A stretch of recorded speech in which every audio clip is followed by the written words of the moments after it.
जय माता दी भक्तों। धर्म प्रसंग चैनल में मैं सपना पांडे आपका स्वागत करती हूँ। भक्तों, पिछले वीडियो में हमने दुर्गा सप्तशती के 8वें अध्याय को जाना था। आज हम दुर्गा सप्तशती के 9वें अध्याय के बारे में जानेंगे, जिसमें निशुंभ के वध का वर्णन किया गया है। चलिए पहले ध्यान करते हैं। मैं अर्धनारीश्वर के श्री विग्रह की निरंतर शरण लेती हूँ। उनका वर्ण बंदूक पुष्प और सुवर्ण के समान रक्त पीत मिश्रित है। वह अपनी भुजाओं में सुंदर अक्षमाला, पाश, अंकुश और वरद मुद्रा धारण करता है। अर्धचंद्र उसका आभूषण है तथा वह 3 नेत्रों से सुशोभित है। राजा ने कहा, भगवान, आपने रक्तबीज के वध से संबंध रखने वाला देवी चरित्र का यह अद्भुत महात्म्य मुझे बतलाया। अब रक्तबीज के मारे जाने पर अत्यंत क्रोध में भरे हुए शुंभ और निशुंभ ने जो कर्म किया उसे भी मैं सुनना चाहता हूँ। ऋषि कहते हैं, राजन, युद्ध में रक्तबीज तथा अन्य दैत्यों के मारे जाने पर शुंभ और निशुंभ के क्रोध की सीमा न रही। अपनी विशाल सेना इस प्रकार मारी जाती देख निशुंभ अमर्ष में भरकर देवी की ओर दौड़ा। उसके साथ असुरों की प्रधान सेना थी। उसके आगे पीछे तथा पार्श्व भाग में बड़े बड़े असुर थे, जो क्रोध से ओट चबाते हुए देवी को मार डालने के लिए आए। महापराक्रमी शुंभ भी अपनी सेना के साथ मात्र गणों से युद्ध करके क्रोधवश चंडिका को मारने के लिए आ पहुंचा।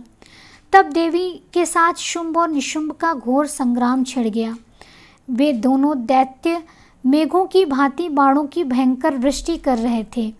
उन दोनों के चलाए हुए बाणों को चंडिका ने अपने बाणों के समूह से तुरंत काट डाला और शस्त्र समूहों की वर्षा करके उन दोनों दैत्य पतियों के अंगों में भी चोट पहुंचाई।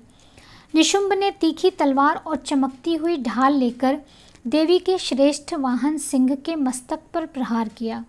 अपने वाहन को चोट पहुंचने पर देवी ने क्षुरप्र नामक बाण से निशुंभ की श्रेष्ठ तलवार तुरंत ही काट डाली और उसकी ढाल को भी, जिसमें 8 चांद जड़े थे, खंड खंड कर दिया।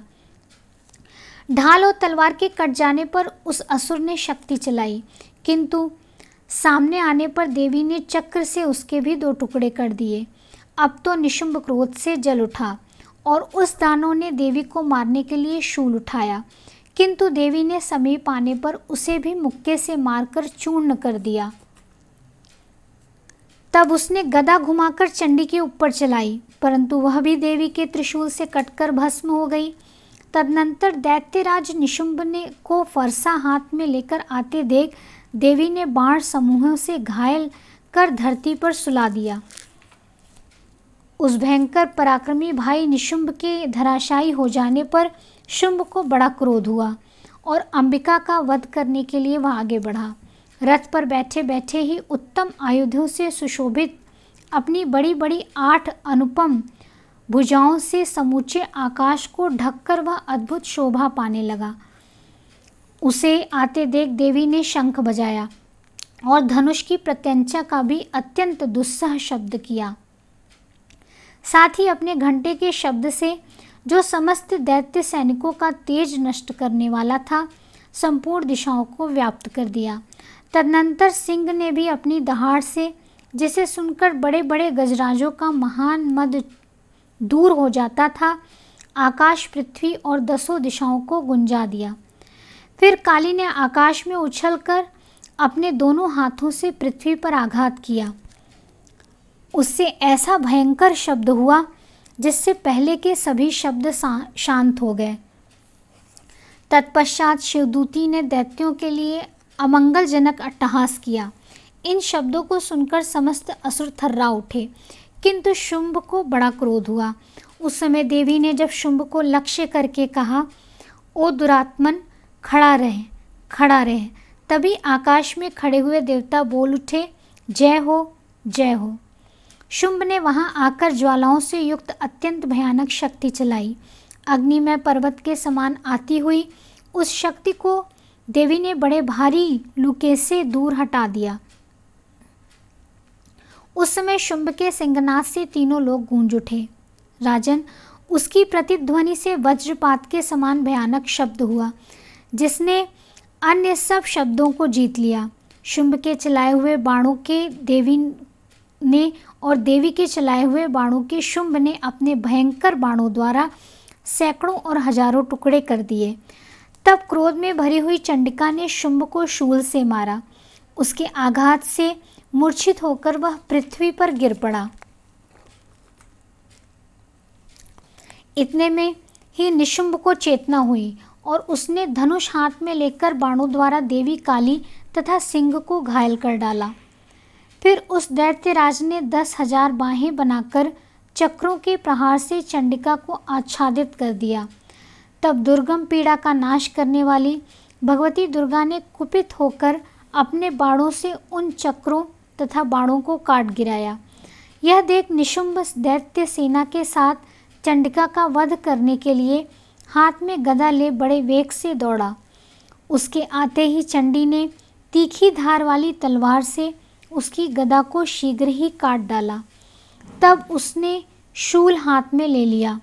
देवताओं को पीड़ा देने वाले निशुंभ को शूल हाथ में लिए आते देख चंडिका ने वेग से चलाए हुए अपने शूल से उसकी छाती छेद डाली।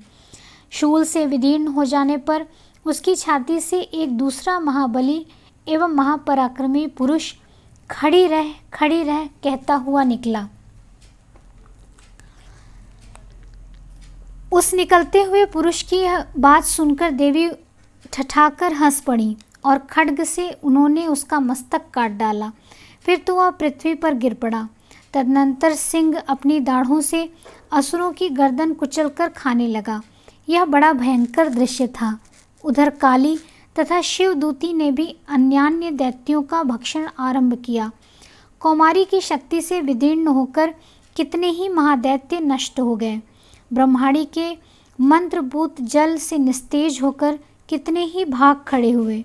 कितने ही दैत्य माहेश्वरी के त्रिशूल से छिन्न भिन्न हो धराशायी हो गए। वाराही के थुथुन के आघात से कितनों का पृथ्वी पर कचूमर निकल गया। वैष्णवी ने भी अपने चक्र से दानवों के टुकड़े टुकड़े कर डाले। ऐन्द्री के हाथ से छूटे हुए वज्र से भी कितने ही प्राणों से हाथ धो बैठे। कुछ असुर नष्ट हो गए, कुछ उस महायुद्ध से भाग गए तथा कितने ही काली, शिवदूती तथा सिंह के ग्रास बन गए। इस प्रकार श्री मार्कंडेय पुराण में सावर्णिक मनवंतर कथा के अंतर्गत देवी महात्म्य में निशुंभ वध नामक 9वां अध्याय पूरा हुआ। अगले वीडियो में हम 10वें अध्याय के बारे में जानेंगे। तब तक जय माता दी।